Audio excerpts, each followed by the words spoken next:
So this has all got to come with us. This is army stuff from many decades ago, but I've taken it with me on every single house move.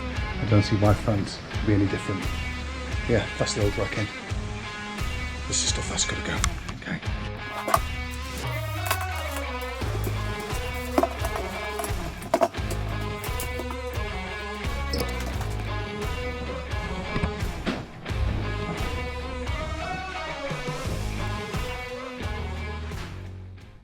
Welcome back. Trying a few new things with the channel.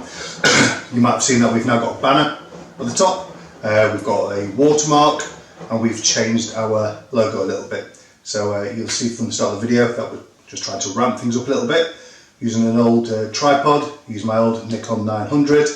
And yeah, we've got 4 weeks to go before we move to France, and it's time to start packing our stuff. But I've been watching a lot of YouTube channels recently, and I've been really impressed by the production of quite a few of them, and I'm going to let my creative juices copy them. So stand by.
So I have no idea how this is going to look. I'm a novice on iMovies. I'm trying to download some royalty-free music. I'm going to try and stitch it all together, and it's probably going to look really really rubbish. But until next time, a bientôt.